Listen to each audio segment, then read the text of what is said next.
off the questions. So the first one is pretty simple. You just have to give like a short summary of who you are and what your channel is for those people who don't know. I'm Ramen Quest, an adventurer who explores Japan and the world seeking new challenges and interesting experiences. Alright, so what cultural differences have you noticed between Japan and your home country? So I'm from Canada, and kind of less than you probably think. Like Canada, everybody's known in Canada for being pretty polite, and everybody in Japan is known for being pretty polite. So, in Canada, we always say our pleases and thank you, and we apologize for everything. And same with most Japanese people. They say their pleases and thank you, and they apologize for everything. Even as a Canadian, I think that Japan is more polite than we are in Canada. And there are a lot more acts of like social convention here, like things when it comes to gift giving or formal greetings, or just like it's just like crazy little things that once you get used to it, it's like usual. Yeah. Sorry, I speak a lot. But when you first get here, you're just, wow, that is just so nice. Like, for example, when they're doing construction, they will have one person at either end of the construction whose job it is to just bow and apologize to you. Oh my gosh, that's so nice. Yeah, and it's like, wow, that is just so nice. Like, this is very it's not even that inconvenient to me, but it's very nice of you. Thank you. I would just have like a quick question for like that is I remember because I've been to Canada a couple times. And I noticed that, because I went to Montreal, that some people really don't like it if you jaywalk. Do people get mad in Japan if you jaywalk? One of the things is in Japan is that people might get mad at you, but they don't say anything about it. They'll just, like, complain to one of their friends later. Oh, yeah. They'll be all, oh, I saw some foreigner jaywalking all over the place. Jeez. But no, people are really good about paying attention and like crossing the street where they're supposed to cross and not crossing when the lights don't tell them to cross. Sometimes they don't pay attention to the light itself, but they just pay attention to the people in front of them. Yeah. So if someone does jaywalk, the whole crowd behind them like steps forward. I was actually in Shibuya. Somebody did jaywalk. It was a foreigner, and they jaywalked and nearly murdered like 10 people behind them because they all just did like 3 steps forward, my goodness. And then looked up and they were like, "There's a red light." I was just as a curious. car went, because they thought that they could go because the person in front of them went. They weren't really paying attention. So yeah. So you said there weren't that many, but do you think those affected how you interact with people any?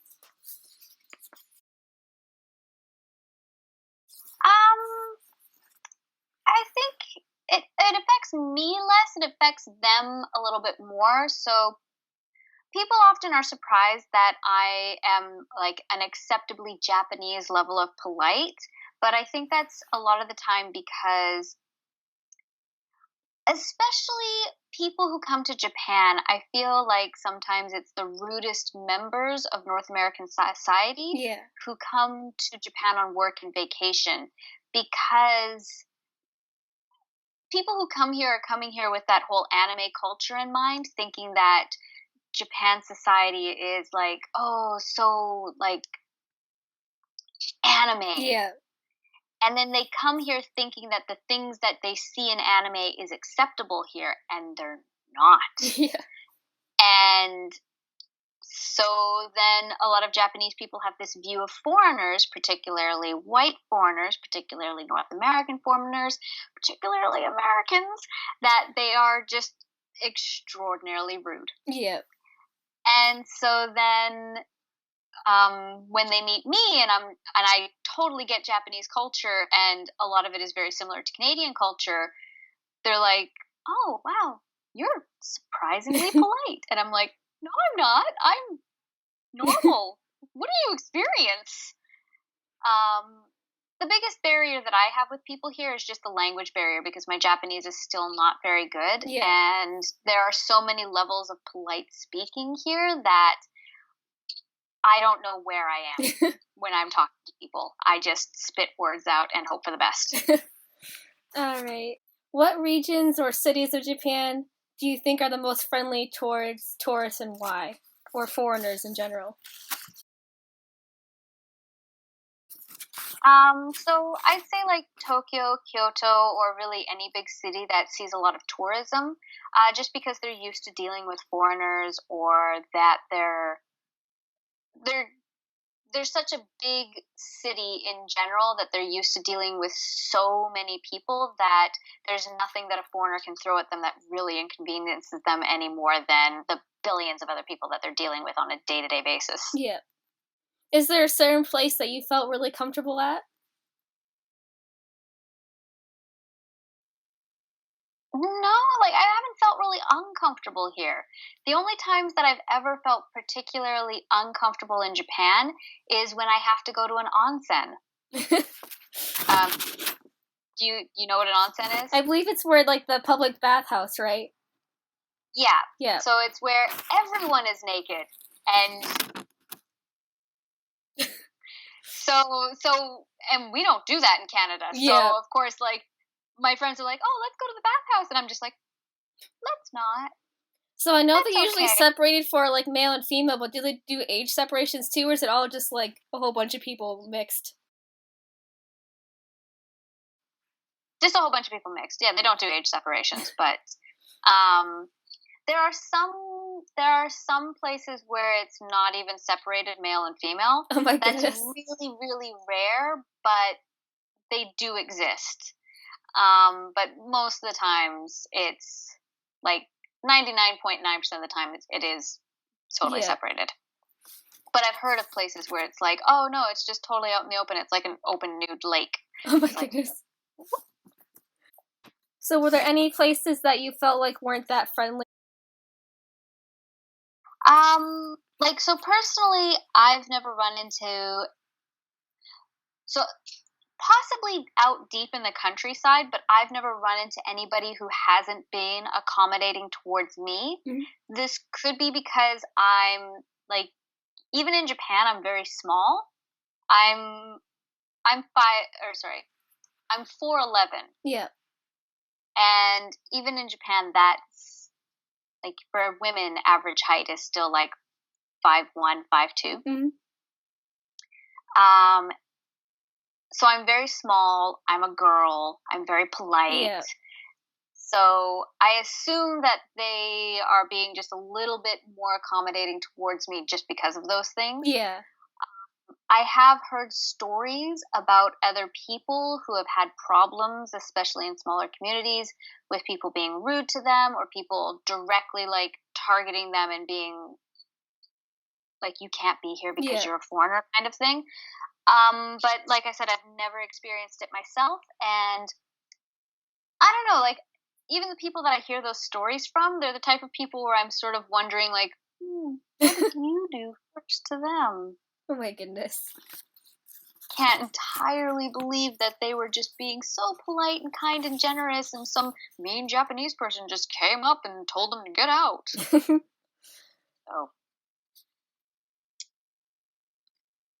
So I know that you've been traveling a lot. Is there any place that really stands out to you that you've really liked?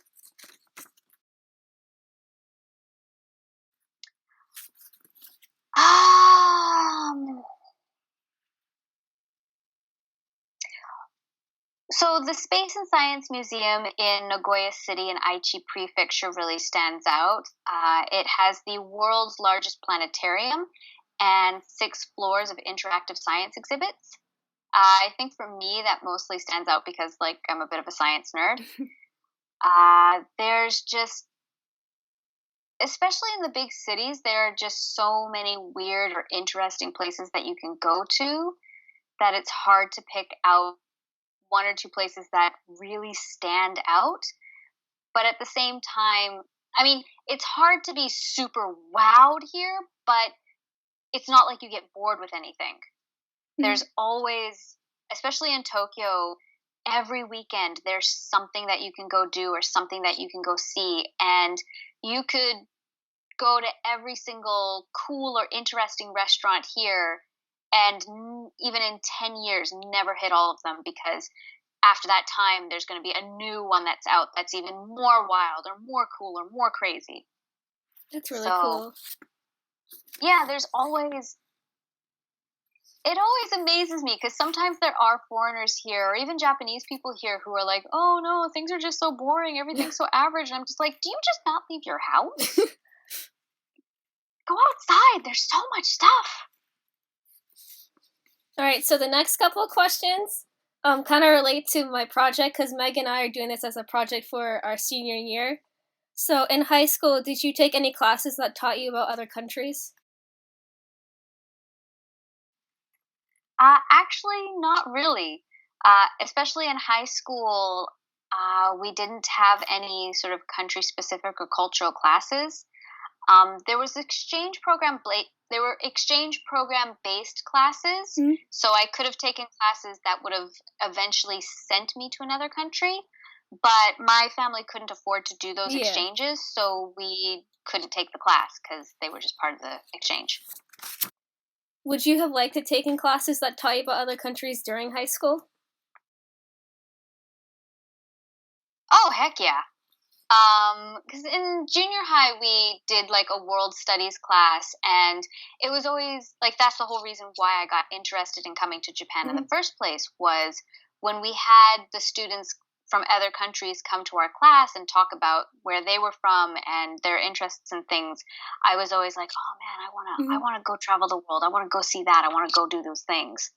Um, I guess just the particular school that I went to when I was in high school, they had their focus classes for the cultural exchanges, but if you weren't doing the exchange, it was like, oh, well, too bad. You guess you just don't Yeah. get to learn about other countries. But it still would have been nice to like still learn about those countries and still meet the students who were coming to our school and Yeah. things like that. So, What is something about Japan that you didn't like at first but you now like? mostly food. Um, Cake here, when I first came, I thought it was really bland, but now I'm used to it. And now when I go back to Canada, I find that cakes and sweets and like a lot of food are really heavy and really sugary. The Japanese food that you see in North America is nothing like the authentic Japanese food, and that's kind of a bad thing too, because sometimes if you like to go out for Japanese food in America, then when you come here, you're coming here thinking, oh, yeah, no, I love this, this, and this in Yeah. Japan. And then you get here and you eat it and you're like, this is not what I wanted to eat. So even now, like when I live here, I sometimes think to myself, oh, I want to eat like not the real yakisoba that's here, but I want to eat the yakisoba that's there, which is totally different and you can't get it here. Different everything. Yeah. But now I'm much more used to the food here, and there's a lot of things that I like about it too. So I know like they tend to like use a lot of seafood. Do you like seafood a lot, or is that something you like grow to like? I'm actually allergic to fish, Oh my goodness. so yeah, no, I don't go near it. Yeah. I make a lot of my friends sad, especially my Japanese friends, because they all, of course, everybody here loves seafood and sushi and stuff like that, and so when they ask me, oh, like what kind of seafood do you like, and I'm like, I can't eat it, or I get super itchy and uncomfortable, and they're just like, oh, you poor thing. And I'm just like, well, can't miss what you don't have. So during like your first week or month, whatever is easiest for you to remember, what is something that really surprised you? The humidity. Um, every summer, I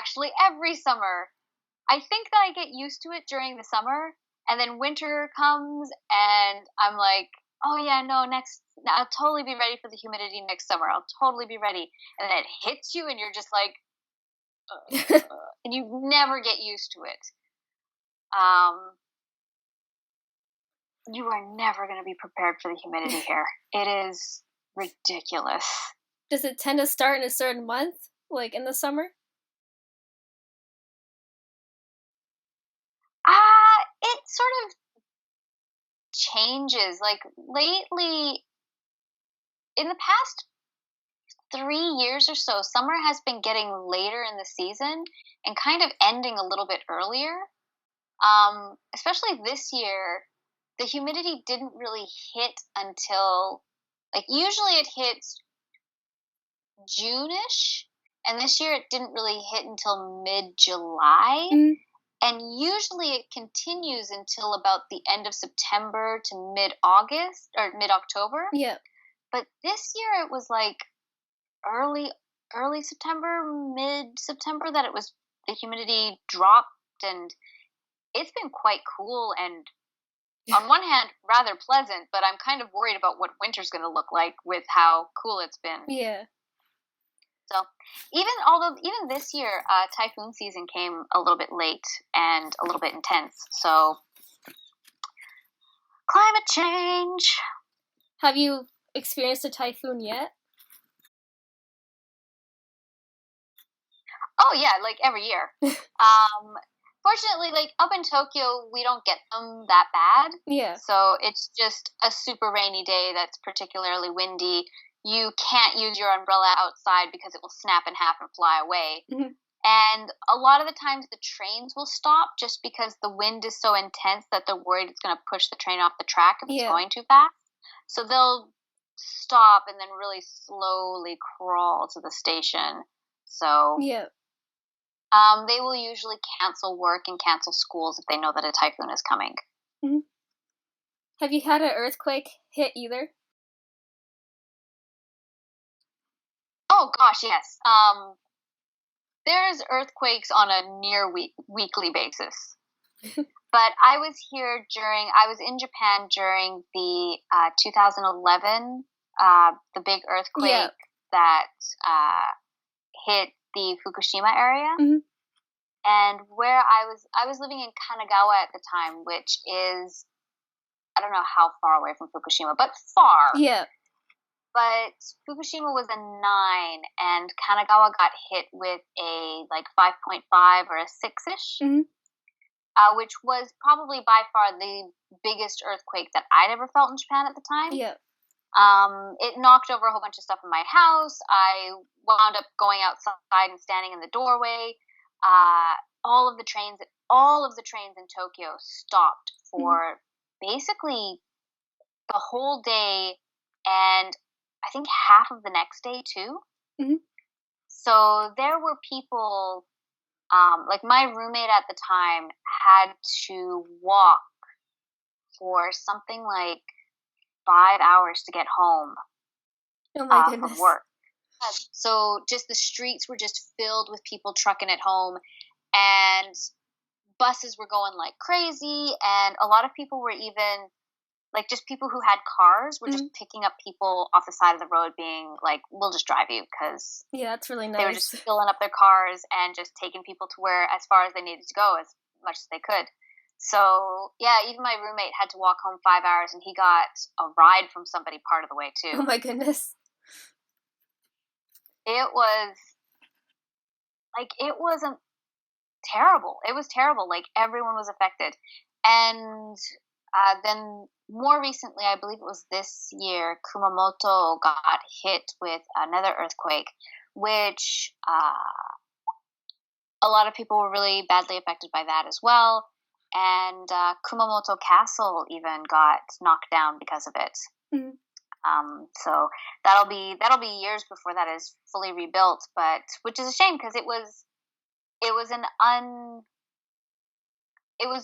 original castle, and now they're going to have a rebuilt castle there, which doesn't kind of, like, for the history of it, doesn't count as much, but it's still a castle.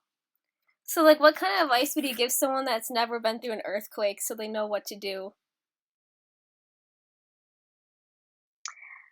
Don't be like me. So you're supposed to have an earthquake preparation kit that you should have close to your door. Mm-hmm. Inside your preparation kit, you should have some paper money, some coin money, some toiletries, things like a flashlight, some like dried food kind of goods that you can eat easily, and I believe they recommend 2 liters of water. Okay. You should definitely know where your evacuation center is. That's the one thing that I do know wherever I live. I know where the evacuation center is, so where you're supposed to go in case of an earthquake or a tsunami.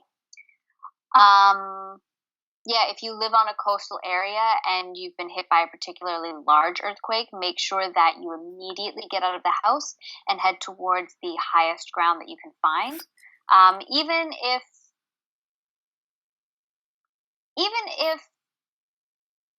Especially if it's just with like a level 5 earthquake. Even if you don't know, just head there anyways, just in case. Yeah. Because especially after the 2011 earthquake, a lot of people, even a lot of Japanese people, didn't realize that the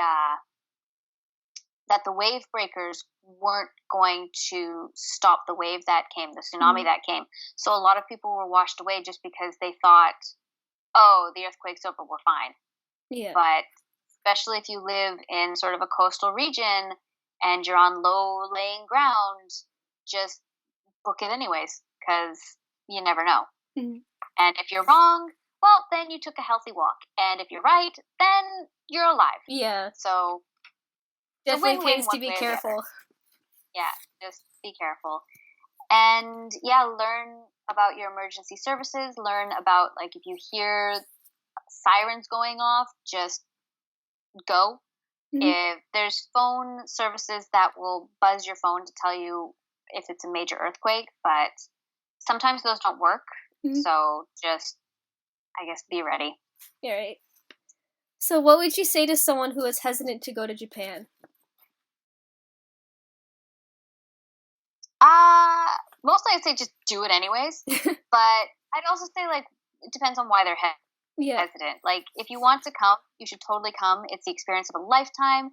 Even if you have a bad time while you're here, it's still an experience that you can say in the future, like, I went to Japan. Like, that is something that I did. I left my home country. I went over a huge ocean. I saw a totally different culture. But at the same time, don't sacrifice other important things just to make the trip, if that's the reason why you're hesitant. Don't go into debt over something like this. Don't like skip out on schooling or proper whatever it is that you're doing in life. But if you think that you can make it work, make it work. I was kind of thinking for that one, like someone that was like, oh, but I don't know that much Japanese, or I don't really know what's polite. Oh, yeah, no, don't worry about that. One, if you're a foreigner, Japanese people are already expecting you to be rude as heck. So they kind of give people way too much of a pass. I honestly wish more Japanese people would correct foreigners when they're being kind of jerks. But they don't. And if you don't, almost everyone in Japan has a high school level of English. So basic greetings, or I'm sorry, where's the toilet, or do you know where the train station is? Like, everyone can understand what you're saying when you say that, and can probably somewhat point you in the right direction-ish. So, yeah, no, totally come. So what would you miss about Japan if you left?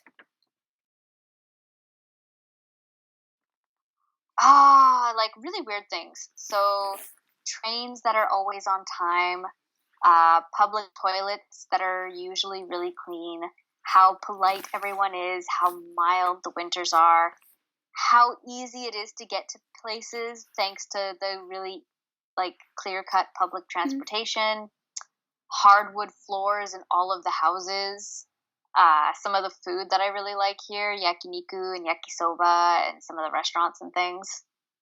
Just little weird things that I'm like, I totally miss that.